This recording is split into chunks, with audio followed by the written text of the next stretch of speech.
Hey folks, welcome back. This is Andy with the Poor Pro's Almanac. Today I have a really special guest. I'm joined by Hank Shaw. If you don't know Hank Shaw, he was a personal influence of mine as I learned how to cook foods that I didn't grow up eating. Hank's best known as a forager and a cook and has written a number of articles across various gardening, hunting, and food publications, while also having released 5 cookbooks. In fact, one of his books, Duck, Duck, Goose, is one of my all-time favorites. In this episode, we chat about foraging, fishing, and how to deal with ecosystem destruction that limits our ability to actually access those foods. It was a really rewarding conversation to have with Hank, and I'm sure you will enjoy it. Tune in and let us know what you think. Hank, thanks so much for coming on. I'm very excited to have you on. Part of that is because you are the reason I know how to cook duck. So first, thank you for that. Your books have been phenomenal. I've got most, if not all of them. I use them quite a bit. So as a cook, you've been really insightful and inspiring.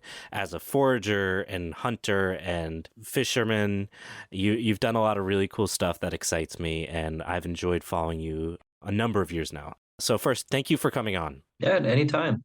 I'm glad we could finally make it happen. We've been going round and round for a few months now. Yeah, we've been talking online for a few years at least, and then I finally had an excuse to reach out to you. So I was like, all right, we got to do this. And it took a little while, but we got there. You've had a lot of stuff going on in your life. Yes. I'm generally terrible about scheduling things. So between the two of us, it took about 6 months, but we got there. Yeah, That's here all we that are. matters. I know you were a journalist before you kind of got into cooking. So kind of what? Kind of ish. Yeah. So I was a chef, kind of a line cook and a sous chef before I was a journalist. And then I was a journalist for quite a long time. And then I went back to the kitchen. So journalism was sort of a very long interregnum. So like the cooking was something you did, but I'm assuming as a line cook, you weren't thinking this is my career. Whereas I'm sure when you got into journalism, you're like, I hope this is my career. And then they kind of come together. Exactly. Yeah. You've been on the West Coast for a long time, but you are originally from the East Coast, right? And now I'm in the middle. Yeah, and now you're in the middle. And actually, I think you're from pretty close to where I am out in eastern Massachusetts. So we weren't too far away. You know some of the same problems that I have with our very safe and clean public resources for fishing and all that good stuff. You know all about it. Oh, yeah. And it's heartbreaking. You catch fish and if it's a trout and you can eat it, it's because it's from a farm basically. A put and take. Yeah. And like that just defeats the point to me. Like it takes the spirit out of it for me. I don't know if you agree with me on that, but it's kind of heartbreaking. I do. It's better to fix the habitat than to put like a wholly artificial fish into the system. Yeah, and just like pretend that it's not the case that you've taken this basically domesticated fish, shoved it in a pond, it eats whatever it sees, and then you caught a fish. Congratulations. So yeah, you're familiar with the challenges on this coast, but you've also gotten to see how things are done in a lot of different ways, which is really cool. One of the things I heard you talking about is that you don't ever really buy meat. At least as of the interview that I heard with you, that you hadn't done it in like a few years or barely in a few years. And that's a really interesting idea and something that I've tried to do personally. And that's raising chickens, turkeys, ducks, guinea fowls, sheep, fishing, all these different things. And like it becomes really apparent really quickly how much meat you actually eat when you start doing that. Like you butcher 30 or 40 chickens and you're like, oh, that's a lot of chicken. And then like a month and a half later, you're like, wow, that wasn't a lot of chicken. Oh, see, I actually found the opposite. I'm guessing you probably were eating a lot less, and I think you'd try to. So when I started to set out to do this in 2004, I was very daunted by the idea of trying to come up with a couple 100 pounds of meat for a year. So I actually did like spreadsheets and like I need this many ducks and I need like 2 deer, da da da da da. And it just very, very quickly became obvious that a deer or two, the duck hunting where I lived in Sacramento was amazing. So the ability to shoot dozens of ducks and geese a year was pretty apparent. Rabbits were pretty plentiful back then, and there's just the ability to do that plus fishing because I've been a good fisherman, for many decades, and So it became like I have to stop rather than I'm having a hard time finding meat, and I just there was lots of cases where I would decide, yeah, no, I'm just not going to go hunting because I don't need the meat. Oh, that's awesome. I'm so jealous. I don't get to hunt very often because I have kids and it's just chaos. And so I do think hunting probably is really good at supplementing. All you need to do is really bag a couple good deer, and you've done a lot of damage to that meat that you need to eat. Oh yeah. But if you're going through chickens and guinea fowl at a couple pounds a piece, suddenly, yeah, like I said, it doesn't take too long, especially when you have kids that don't like to eat. They only want the very simple, clean meat. Ah, That comes with a whole other bag of issues. Another thing, you just brought up the fact that you hunt quite a bit of different stuff, a lot of diversity. You've also talked about the fact that you're an adult onset hunter, and I think that's something that is much more prevalent today than it's probably ever been in history. I think this is very much like the first time in history where there's like a bunch of people that are interested in hunting and they didn't grow up with it, because I think the previous generation is probably the first generation that didn't pass that down as like a cultural practice, right? I think it raises some really interesting questions about like how we think about this idea of like passing down knowledge, ancestral knowledge, and it speaks to the fact that we aren't very closely connected to our food in a way that clearly from the growth and interest in growing and hunting and these types of things like speaks to something that feel like they're missing, right? very much so. For people that are just kind of dipping their toes in the water, what were some of the things that you went through and experienced as an onset adult hunter that you think is, I guess, like helpful or maybe not what you thought it would be? Because I've gone through the same thing, so I'm really interested to hear what your experiences were. I think there's a lot of sort of jarring moments when you start hunting that are, um, or at least should be jarring, that do not happen with people who are fishing. Because in almost every culture on Earth, with the notable exception of the Pacific Islands, fish are other and mammals and birds are us. So, at a very deep cultural level, the deer, the squirrel, the rabbit, even the pheasant or the duck is us, where fish or a trout is other. It's not us. So part of it has to do with the warm-blooded versus not warm-blooded, and part of it has to do with arms and legs and things like that. Mm. The feet versus meat. Yeah, and so I think you have to address that, and some people never get it past it, and that's fine because as long as there have been humans, there have been humans who don't hunt, they just do other things. And it's a very heavy deal. I mean, there is no such thing as catch and release hunting. I mean, yes, you could, in theory, shoot with like tranquilizer darts or some shit like that. But like, but That would be kind of fun though. yeah, but I mean, you take the shot and the animal, in theory, dies, and that's it. And you just did that, and it's a big deal. So then you have to grapple with that, and then you have to grapple with how do I open this package? Skinning things and gutting things and dealing with the blood and the smells and the other things. That's very literally visceral. And it's, again, I know many people who struggle with that because you see your own mortality and you see that the fact that we're all essentially large bags of water and flesh because we're all built the same. And once you start doing this, you realize that the deer, even the birds, and especially, squirrels, for example, because squirrels even have collarbones. And nothing else we hunt in North America has a collarbone except for a squirrel. So you've got anatomical similarities to your own self that are unavoidable and are obvious that make you notice, and how you deal with that is up to you. And it can very often stop somebody in their tracks and say, I can't do this anymore. Yeah, I fully relate. I know. I mean, I think everyone kind of remembers the first time they've taken an animal's life, because it is heavy and it should be heavy. We should own it, own all the feelings that come along with it, right? And that can be really difficult. And I think part of the difficulty, at least from my perspective, is that we don't have a society that fully grapples with that to like fall back on. There's no safety net for that feeling, right? You do it and you feel vulnerable and alone because there isn't a community of people that you can go home. You know, for example, my parents didn't hunt. My dad never hunted. I can't go talk to him about like what that experience felt like. And there was no cultural norms around it, right? I mean, there are just not in your particular circle. I Yeah, mean, yeah. Even like culturally in the United States as like a commonality.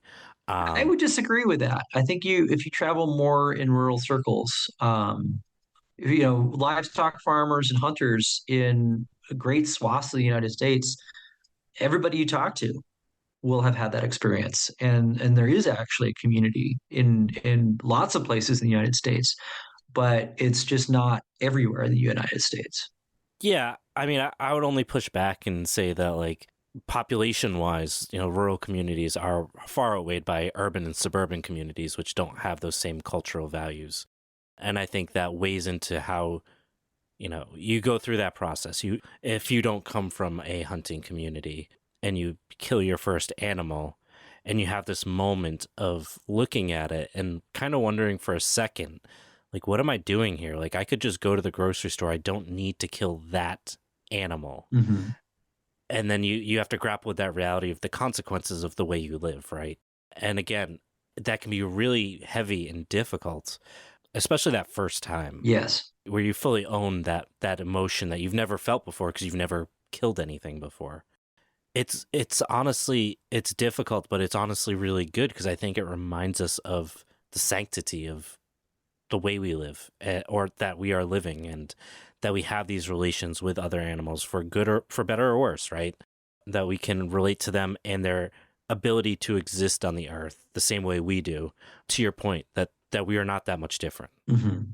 For me, as somebody that grew up around farming, at least, the idea of like butchering a chicken or like a turkey, hunting turkey was like very like, oh, it's just a bird. If I shoot it, I can break it down in like 10 minutes tops. But then I think to your point, when you start dealing with other animals that are similar to us, a little bit more similar in terms of like structural body, it gets a little bit more emotionally vested. So, could you talk through a little bit about like kind of how you've evolved in your relationship with hunting and what that's kind of looked like for you? It is an interesting question because you do evolve and you do anything enough times and it becomes, if not rote, it becomes just part of what the fabric of what you created as yourself. So I've been doing this for 22 years and hunting and I mean I've been fishing for my whole life, but I've been hunting for 22 years. And in that time I've shot a lot of deer and I've shot hundreds and hundreds and hundreds of birds. It's, you do anything that many times, and in many cases, it requires something out of the ordinary to shake you out of the routine. So I just got done with a deer hunt in Oklahoma that was more of a harvest than a hunt. So we were hunting on a ground blinds, and the deer came really close, and they were unaware, and they're really close. And I wasn't hunting for horns this year. So I was specifically down there to hunt on this ranch because they needed some does shot and some spike bucks and stuff like that. So it was kind of a cull hunt. So you weren't really supposed to be picky. So the first hunt lasted 28 minutes, Oh, Jesus. and I shot two does. You know, the act of that was really kind of weird and remarkable in its own way, in the sense that I've become such a good shot, and this shot opportunity was such a layup, like a 20-yard shot, that I headshot all the deer. And that's not normally a shot that most people do. Normally you shoot what's called the boiler room, which is just behind the front leg and the heart and lung area, because it's a bigger area where your shot will be lethal. It also happens to damage meat. Mm. So if you're good, you head shoot the animal, because the animal A dies instantaneously, and B, you have no meat loss, but it's a tricky shot. And this is the first time I was like, yeah, I'm going to take the shot, and I didn't even think twice about it because I knew I could do it. 10 years ago, maybe even 5 years ago, I'd be nervous about that shot. But you do it over and over and over and over again. And you practice the range and you take other kinds of shots. You're like, no, this is it. This is you're gonna do it. And so in 28 minutes, two deer, I shot two deer and that was it, and then the next morning I had to wait maybe an extra hour or so in the morning, but spike buck came along and I shot that spike buck. So it's like, yeah, there it was, and I actually felt the feelings kind of more in the aftermath than it was in the actual hunt because there's a certain muscle memory that occurs when you do something for a long time. Then you just get good at it, whether it's cutting onions or shooting a rifle or a shotgun or doing anything. It's you get used to it, and then you have to have some external stimulus to knock you out of that routine. Yeah, I have to imagine it must have almost felt a little surreal because of the fact that I think when you go and do something like hunting, there's that expectation of I'm going to be out. It's going to take, some skill in Mm-hmm. terms of tracking, in terms of waiting. It's almost like this dance, right? And you kind of just went right to the end. There was no kind of build up to it. And I could see how that could be really jarring in a lot of ways. It was. I mean, I was grateful for the meat, and I had chosen to shoot younger deer because A, the rancher needed them off the ground, and then B, from a cook's perspective, they're very different in terms of the culinary aspects of a younger deer versus an older deer. So it allowed me to do some things that I wouldn't normally do. But it was like, yeah, okay, here we are. It's basically grocery shopping, Yeah. and I've had other hunts where you hunt 8 days and you see one deer maybe. So it kind of all balances out in the end, but it's still weird when it feels too easy. Yeah, you go in. It's like pushing a door that you expect is going to be really heavy, and it's really light. It's got really good Yeah. springs on it, and it just kind of throws you off a little bit. You're like, all right, like Like when we've all cool, picked something up, like we've like, okay, this is going to yeah, weigh 20 pounds. And you're like, you get your body's ready to pick up 20 pounds and it's 1 pound. And so like, yeah, like exactly. whoosh, oh, there it is. Yeah, didn't expect that. That's really interesting. It does speak to the fact, though, that you can hunt for a long time and still go through a lot of these first time experiences. Oh, I learn things every year. Yeah. And that in that process, we can still kind of retain some of that humility and honor to the process because we're still in a lot of different ways processing what it feels like to go through these emotions and to own the actions that we're doing, right? Where we're going through and we're harvesting animals to eat. And that's good and fine and honorable, but doing it different ways comes with different emotional baggage for different reasons. Mm-hmm. Hey, we're taking a quick break in the episode to remind you that you can get a whole lot more information from poorproles.com. On our website, we have access to our supplemental reader for the podcast, which provides more depth and context as well as thorough citations for all of the stuff we talk about in the show. You can also sign up for our newsletter, which updates you about limited releases, such as various nursery stock that we sometimes sell through the Poor Proles website, as well as updates about new merch that we have.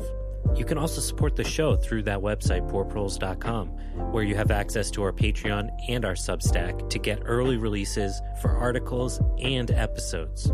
Now, if you enjoy the show and are just looking for even more audio content, go check out Tomorrow Today, which just wrapped up season 1, or tune into the Gastropocene, which is a project of myself and Dr. Aisha Khan to discuss the way our diets have driven the Anthropocene and what it looks like to use our diets for good. Now, back to the show. I want to transition a little bit to fish because I love fishing and I never get to eat what I catch because I live surrounded by a bunch of polluted lakes and I can do saltwater fishing, but that's about it, which there's nothing wrong with. But I always liked freshwater fishing more. I don't know why. Interesting. I grew up on the Salt, so my mom is from Ipswich, Yep. and my sister's from Gloucester, and so we come by saltwater fishing honestly. So Hmm. I'm on the other side of Boston, but I grew up around Providence, so like it was just super polluted, totally useless. And even like getting to the ocean, there's no easy way. So we would go like a couple times a year as a kid, but it was like you travel out to the canal, you're there for 4 hours, and then you go home and you're like, this was a pain in the ass to go fishing. Like as like a 10-year-old or a 12-year-old, like you didn't really appreciate it. But yeah, so like I love to do freshwater fishing, and it breaks my heart like how terribly polluted the lands are here and the waters are here. I'm sure you're familiar with like the Taunton River, which recently tested 10,000 times over the limit on the PFAs, which Oh, is just perfect. like, yeah, 10,000. I was like, there should never be any chemical that's 10,000 over the limit. To get to that point and for it to almost not even be like news breaking is just, God damn it, where did we go wrong? You know what I mean? But what's interesting about the Taunton River, they have these snakeheads, and they're pretty invasive around here, I guess. Oh yeah. Everyone that I know, there's a lot of Portuguese people, as I'm sure you know, and a lot of them will cook them. And like, if you're not Portuguese, it's always been like, what are you doing with those fish? They're trash fish, just kind of like bluefish fishing out in the ocean. But this idea of like eating and harvesting invasives, especially invasives that don't have any like culinary appeal, I think it's like this really interesting process, and it's something you've dipped your toes into quite a bit. That's the first I've ever heard of anybody saying that a snakehead's a trash fish. Like Really, you go south of Massachusetts, I guess, and like literally everybody wants to eat snakeheads. That's why really. they're there. They put them in the system because they're delicious. Oh, really? I've Yeah, I mean always heard that they were trash fish, but that could also be because it's all cultural. exactly, like it could be just because it was like, oh, this fish is just like taking over this area, so it must be garbage kind of thing. Yeah, Like, I mean, there's that kind of the tragedy of the commons. I mean, people feel the same way about snow geese. mm, Like, oh, snow geese must not be good because there's bajillions of them. And like, oh no, they're actually quite good. And yes, there are bajillions of them, but there's that snakeheads the same way. I mean, they were put into the systems, around the Potomac is where they first showed up. And because they're A, great to fish for because they're ferocious, and B, they're delicious. And everybody I know who fishes for snakeheads loves eating snakeheads. yeah. That's the first I've ever heard of somebody saying that, oh, that is a trash fish. So I basically anyone that I know that fishes and eats freshwater fish, I'm super suspicious of their taste anyway, just because it seems like a terrible idea given the pollution around here. But I don't know. I guess it never occurred. Like that makes sense though, because like catfish kind of has the same quality here, where in the Northeast, Yeah, catfish, because you're in the north. yeah. Whereas in the South, like where my uncle lives, like down in the Carolinas, it's like a delicacy. Everybody eats catfish. It's a Mason-Dixon line thing. So Yeah. as soon as you get to the Mason-Dixon line, more or less, on south, everyone eats catfish.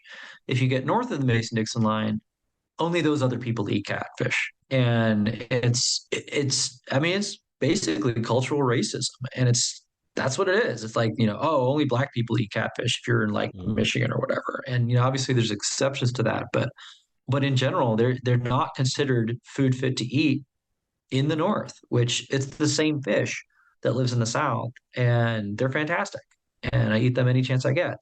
In Yeah. fact, I was very disappointed that I was only catch and release catfishing in Manitoba. That when I fish for gigantic channel cats, and like, oh my god, these are going to be amazing. I'm like, oh, we got to release them.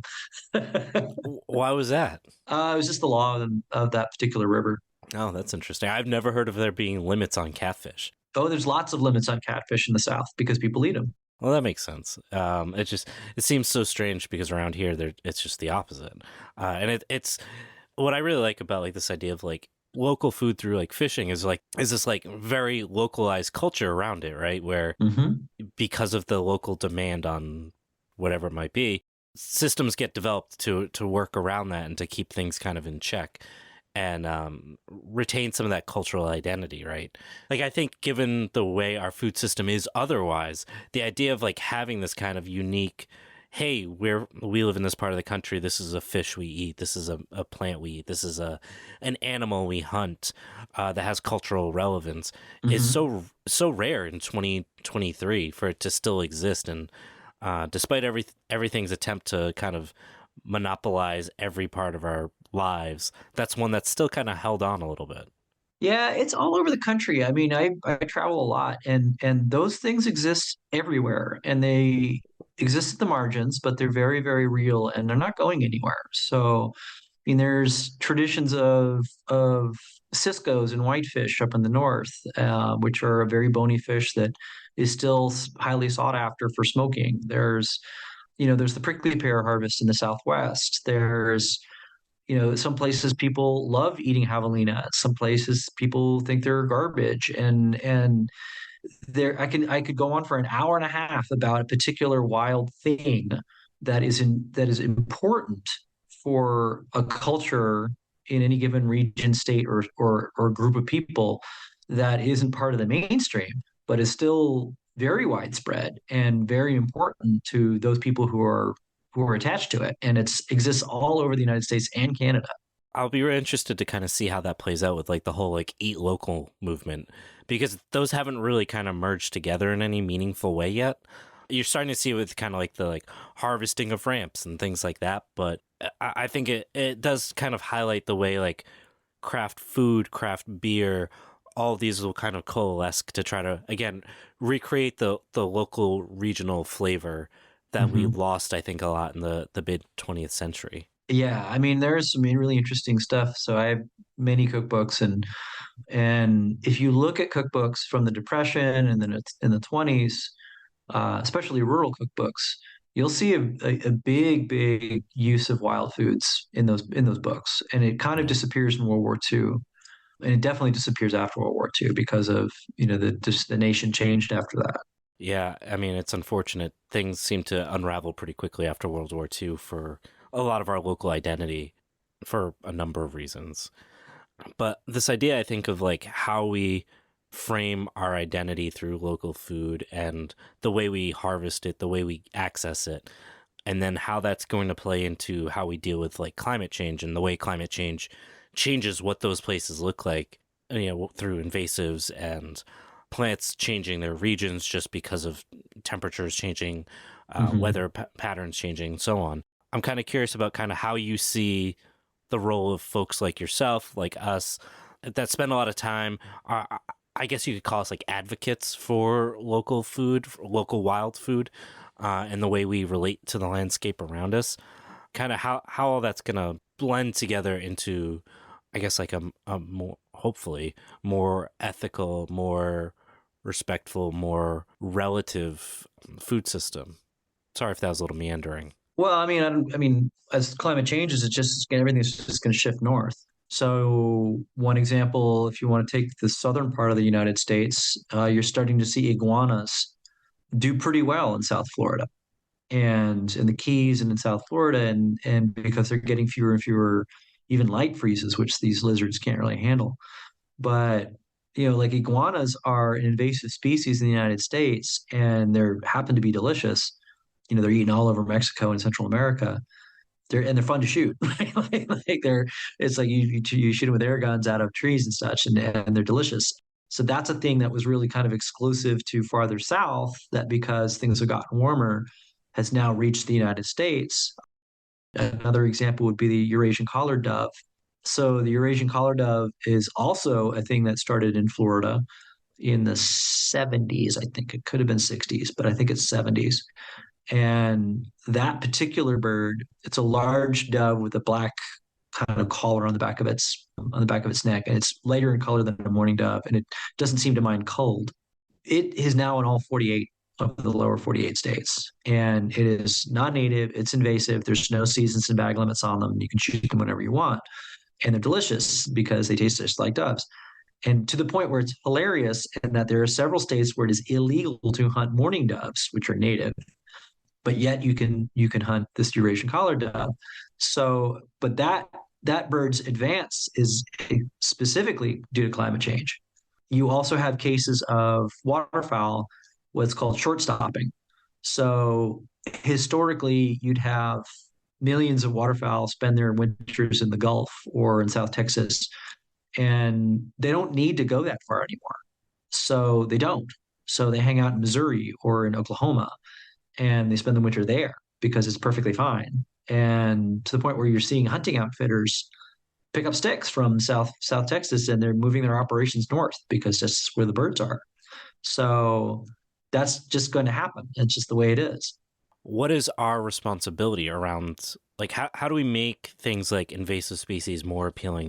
These trash animals, or I feel like it's usually fish or pigs or Those are probably the two big ones. Well, the Texans are doing a pretty good job with pigs. Yeah, they're working on it. That's for They've sure. changed laws where they've made it a little bit easier for the consumer to eat wild hogs because they're so invasive.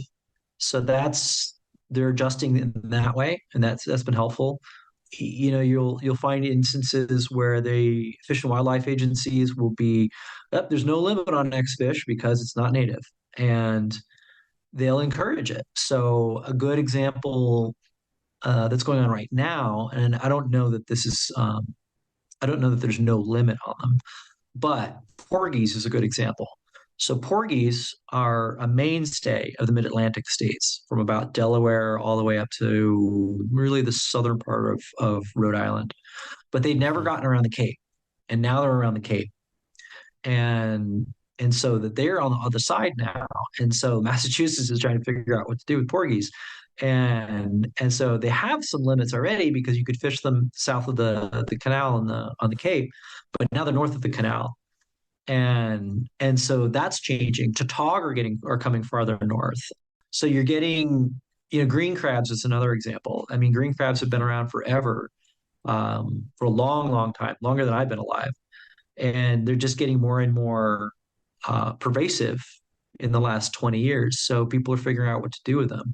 In the Midwest, people are figuring out what to do with the invasive carp, and it's just a process, you know. I mean, the snakehead became a really easy sell because they're delicious. And the grass carp or whatever the whatever it is, the jumping carp, I can't remember which Hmm. exactly species it is, but that carp in the Midwest, it's a little bit of a tougher sell. They're not as good. And it's got the rib issue, right? Yeah, I mean, so do snakeheads, but you know, if you can fillet a northern, you can fillet either of those. And then those big carp get so big you can just chunk out meat that's boneless, and it's really awesome smoked. But yeah, I mean, it's people are adapting to the new thing. Another example would be, this is an older example, but fennel. Wild fennel is an invasive non-native species all over California. It's everywhere. And people have just decided to make an industry out of it. So they make, you can buy dried wild fennel, you can buy dried wild fennel seeds, you can dry wild fennel pollen and all that kind of stuff. And so, I mean, if you can figure out a way to make it attractive, people will make an industry out of it. And that actually ends up putting the thing under pretty significant control because there's now people whose business it is to harvest that thing. So, do you think the laws are the primary vector to make these changes, or do you think it's more important, I guess, that there's a cultural narrative around it or a cultural component to it, whether it's considering the food a certain, reflective of a certain lifestyle or any other kind of like means to get people to appreciate it for what it is, change that narrative around the way we kind of relate to those things. So like, how do we get it from being considered the trash thing to something that people want to consume? I think culture and laws both are lagging indicators.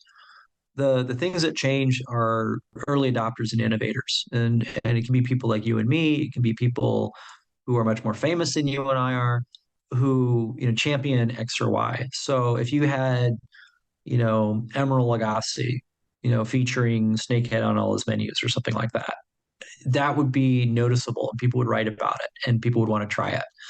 So one of the things that I have been trying to do over the last almost 20 years now is to provide people with the information they need and the recipes they need to take that trust fall.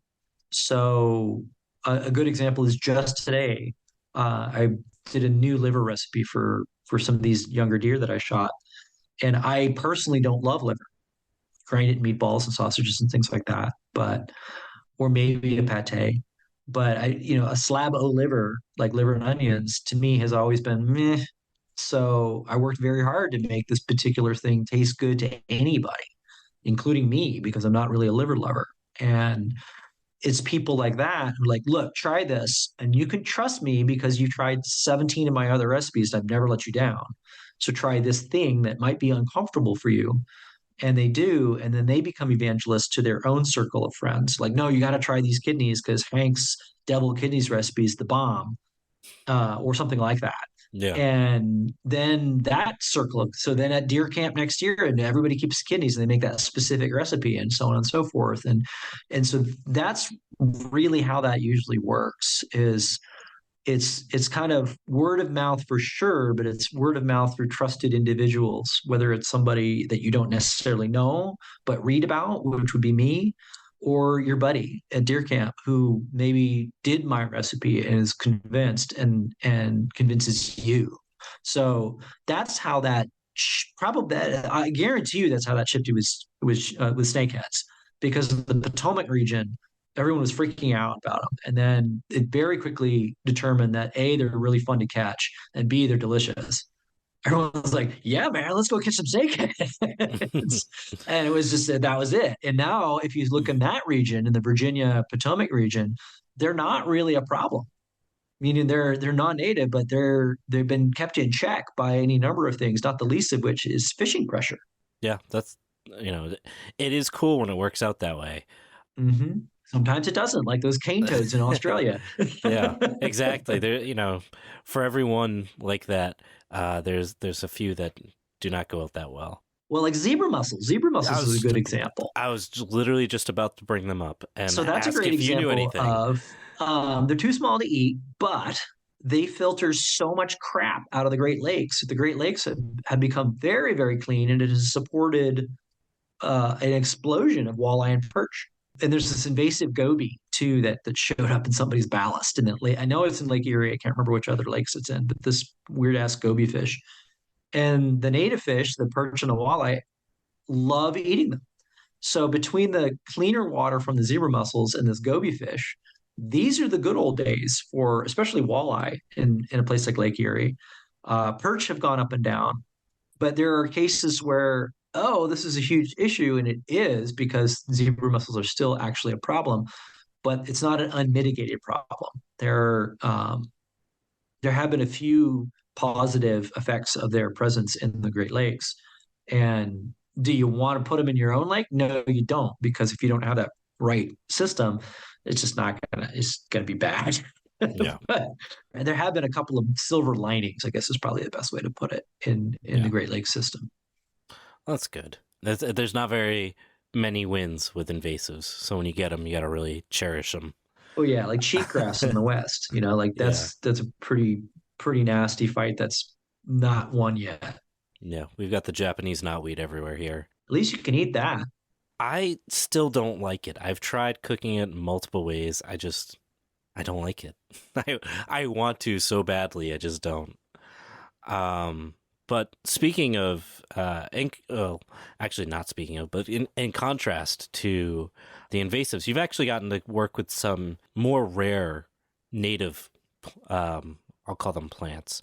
We talked before we started recording about beech nuts, which is Mm-hmm. supposedly delicious. I've never They been able are. to get my hands on them, but you have. So I'm curious a little bit about your thoughts about what kind of potential they have in terms of actually being a food source or something that is more integrated into like foraging community and foraging culture. The problem with beech nuts is they're a massive pain in the ass to shell. So there's a great German expression which translates to everyone likes picking nuts, no one likes cracking them. And it's basically you use that expression for what everyone is thinking right now, because everybody is out there is thinking like, oh yeah, cracking nuts sucks, and it's the hard, dirty work that nobody wants to do. Mm, I mean, there's a reason why nuts present a very prominent role in holiday cooking, because their season is immediately prior to the holidays, but it's also they represent effort. So think about black walnuts, or think about beech nuts, or pinions, or really almost any nut. Like this is why hickories, yeah, the pecan is so popular, because I mean, before it was really called the pecan, it was the soft shell hickory, which is by far the easiest nut to crack. and comes out whole. Yeah, and it comes out whole. I mean, you can get butternuts whole too, but they're a bit harder to crack.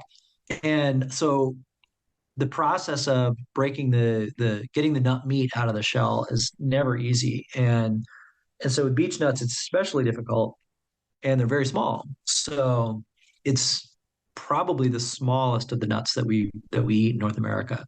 The hazelnuts or wild hazelnuts are a little bit bigger. And pinyon pines are a little smaller, but they're not that hard to crack. So you've got all of these smaller nuts that do they represent something delicious? Yes, they do. But it's 100% a labor of love in the sense that you can gather, and I have, a gallon Ziploc full of beech nuts. And first of all, a third of them are going to be raw. So you do that float test, and if they float, they're no good. And then you got to crack through them all after you roast them. And so after you roast, because you can't eat beech nuts raw, they're mildly toxic raw. So then you got to crack them, and it's this weird little triangular kind of thing that They look like it's a just weird like, chestnut burr. Yeah. oh, it just sucks. And but they taste good. So I've used them for fancy dinners, but it's not something I'm going to make a habit of. Whereas Yeah. butternuts, yes, pinions for sure, and even pinions. The thing about there's two kinds of pinions. There's both Pinus edulis and Pinus monophylla. So all pine nuts are edible, you should know, but not all pines create nuts that are worth bothering with. The vast majority of pine species east of the Great Plains have nuts that are insignificant to humans. So that's why if you want pine nuts and you're in the east, you grow an Italian stone pine. You just buy a plant and then just wait 10 years. and Yeah. and If you're lucky. eventually, Yeah. yeah, I mean, eventually you're going to get them and they're great, but it's usually do it for your kids. But in the West, you've got three major pine, well, four sugar pines, bull pines, which is Pinus sabiniana. That's a California pine only. And then the two pinions, which are the longleaf pinion, which is sort of Nevada and Utah and that area. That's the monophylla. And then you've got Pinus edulis, which would be southern Utah and Arizona and New Mexico, and a little Colorado too. And they're fun to pick. I mean, I can pick buckets and buckets and buckets of them. But again, you got that float test issue. And then there's a very thin shell around each one. This is the thing. Everybody out there, like if you know what a pine nut looks like, right? But that's a shelled pine nut. Somebody had to shell that. Mm. And there is no pine nut sheller. So this is it's kind of a lie, but it's effectively true in the sense that yes, there is a pine nut sheller that costs $5,000. So if you really want to get into pine nuts, yeah, you can drop $5,000 and get a pine nut sheller that works. That's the cheapest one, by the way. And otherwise, you basically put your pine nuts in between two terry cloth towels and roll a rolling pin over them to crack them, and then you just sit there while watching football or whatever, crack them all by hand. And it can take you an hour to get 2 cups of nuts. Oh, So yeah, it's this tough. is one of those deals where like you better like them and don't drop any because you're going to pick it up off the floor and you're going to put it in your whatever it is that you're cooking because you've worked hard for that nut.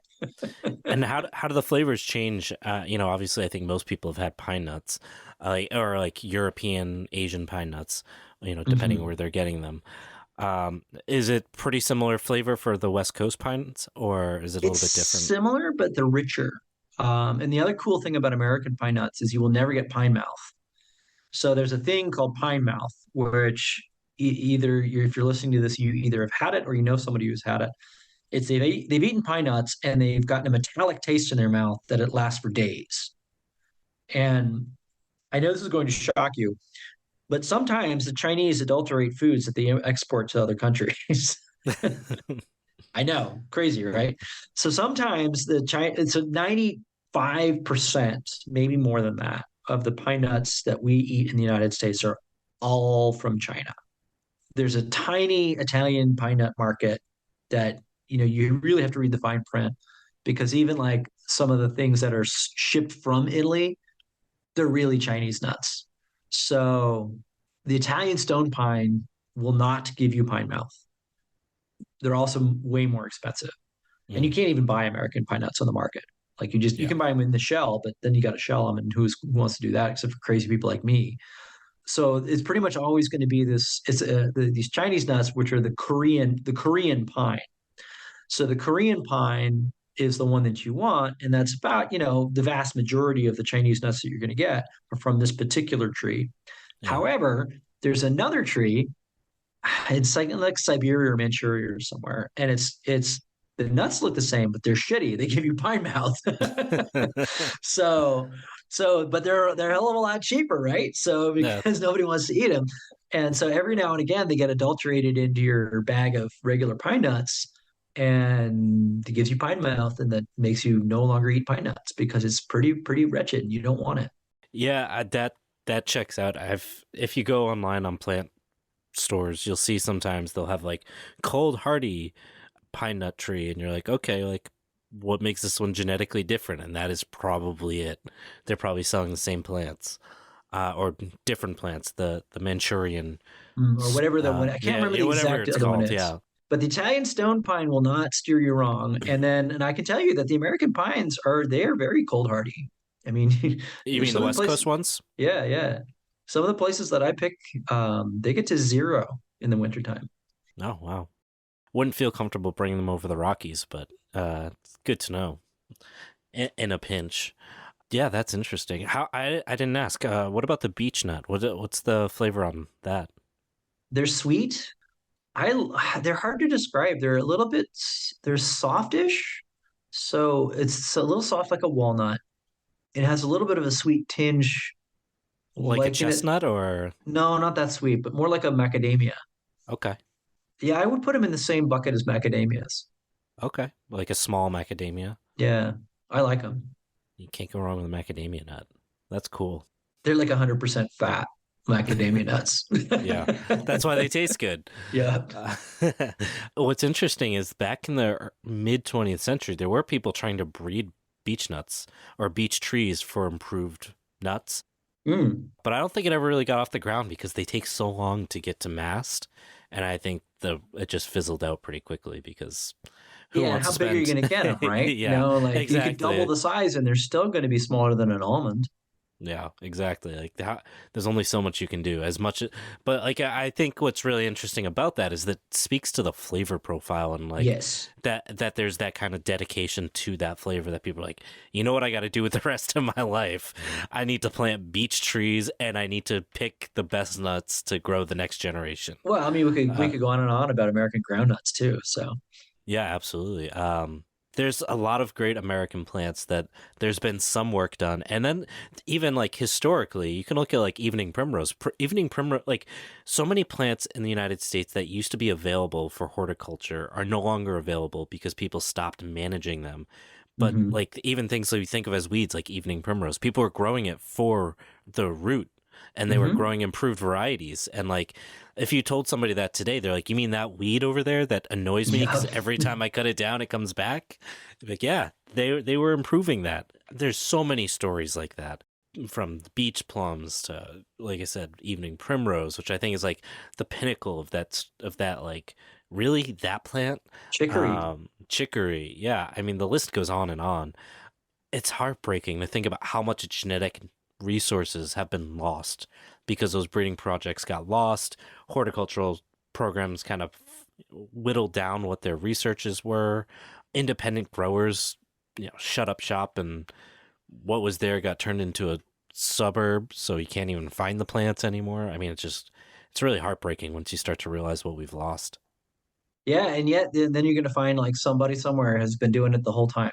Yeah, Like, and there's always one someplace. You just got to mhm. find them. A fun example of that is the giant Canada goose. So they thought the giant Canada goose was extinct because it's a non-migratory big ass Canada goose that lives only around the Great Lakes. And then they found some dude, I think he was like around Buffalo, like as a farmer, right? And he had like they just showed up one day and then they stayed, so he like bred them.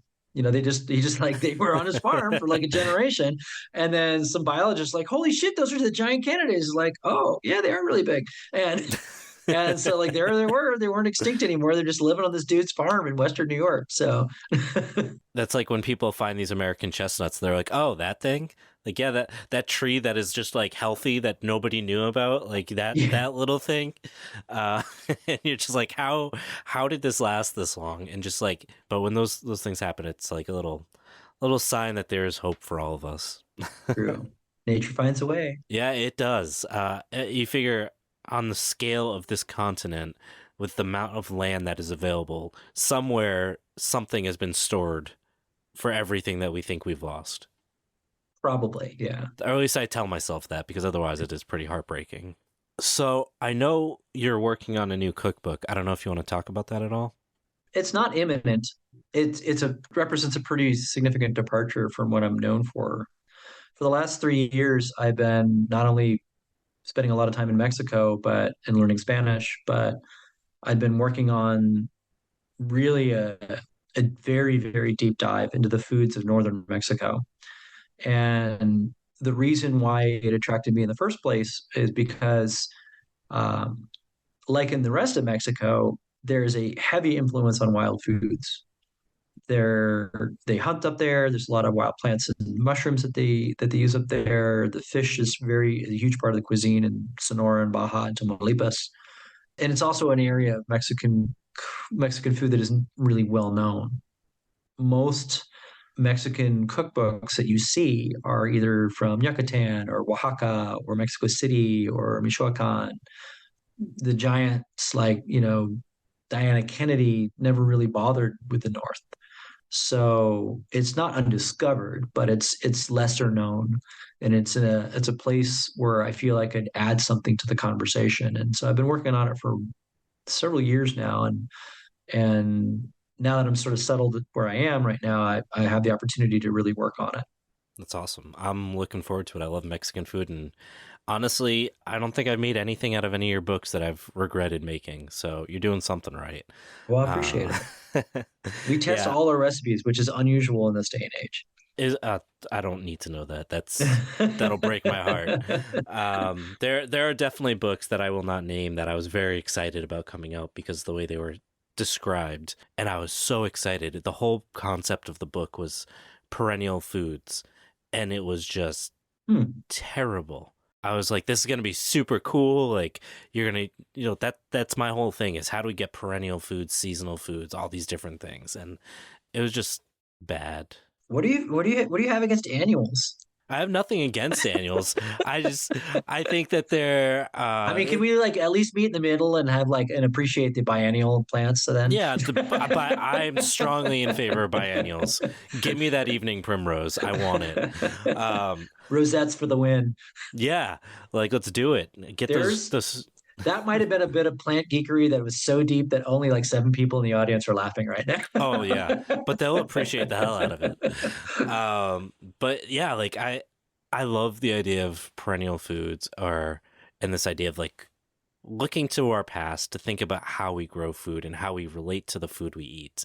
And I'm dying for a cookbook that does that, that like does what I thought that book was going to be. This idea of like perennial crops and how do we create a food system where we can actually have like staples of our diet, not just if 70% grain. Would you consider things like Jerusalem artichokes and American groundnuts perennials? Yeah, why not? Because you do dig them up. I mean, technically they're not, no, but the way they grow, they're Like good luck getting rid of yeah, exactly. And that's some people might not like sunchokes. I get it, but Do you know I the think secret? The secret to not farting explosively from sunchokes? slow cook. Well, that's one, but keep them in the fridge for a month. Really? hmm So right now, well, I guess now we're in December, but like the traditional beginning of sunchoke season is Thanksgiving, and they've just come out of the ground, and so they're completely loaded with inulin, Yeah. and which virtually nobody. There are a few people who are genetic unicorns who can digest inulin, but most people can't. So it gives you literally explosive gas. Like, by the way, fry some sunchoke chips for people that are very full of themselves, and Let they're them going to rip. eat them. they're going Yeah. they're going to eat them up because they're delicious, and they are going to just absolutely blast you for like it's one of my favorite tricks.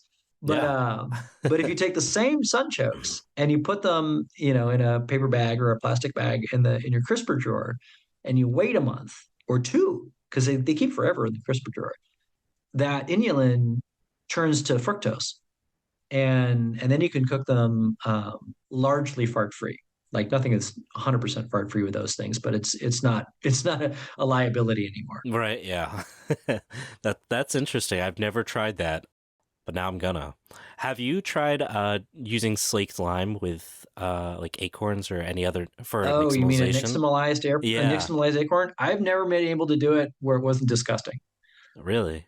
because it turns it black, and it's weird. It's just It, like it changes the it changes the flavor profile significantly. But I don't know. It's really interesting because I was doing some research a while back on I've acorns. nixtamalized pumpkins before, What was the purpose of that? like Just winter for the squash. flavor it or Oh, so no, it's a Mexican thing. So they do this in Sonora, where they make cubiertos de calabaza. So there's like these big chunky squares of winter squash, and they nixtamalize it to firm it up, so that when you then cook it in piloncillo, like the brown sugar cone, hmm basically those cones brown sugar.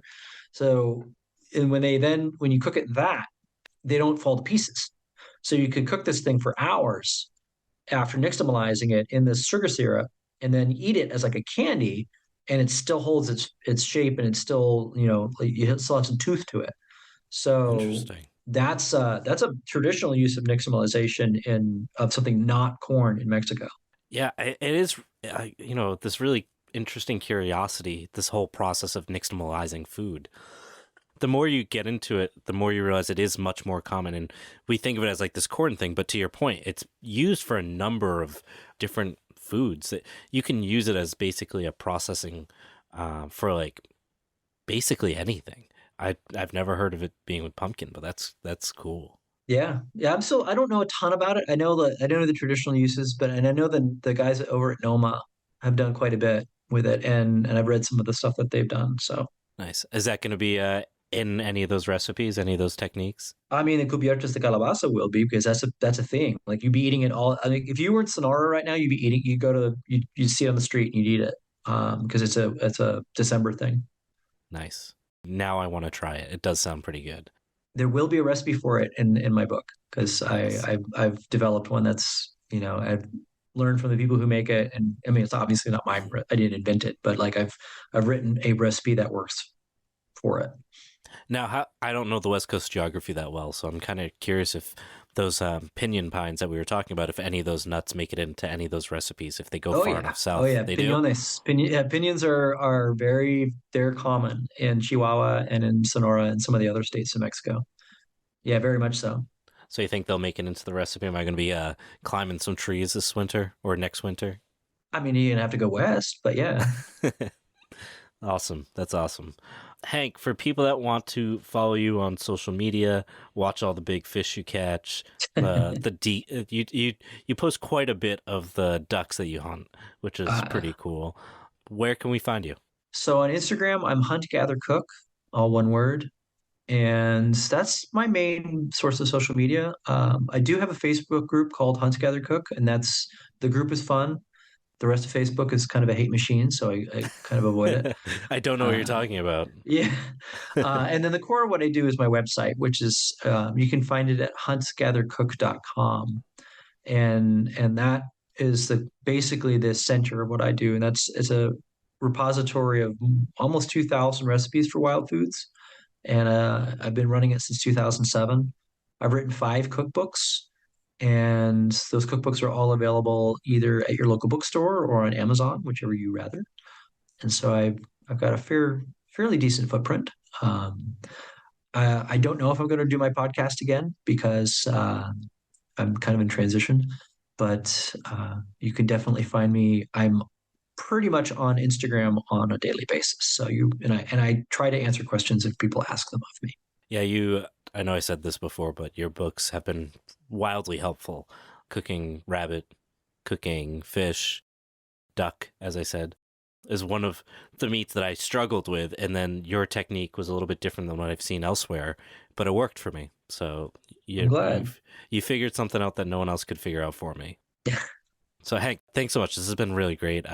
Been super happy to finally get you on, and I'm looking forward to that book coming out. Yeah. It's probably going to be a little bit, because I want to make sure I have all my I's dotted and T's crossed before I do that. No, I want you to put it out. Don't test any of the recipes. Like, come on. Now that I know that's the method, like we got to crank that number up. Let's get that thing out there.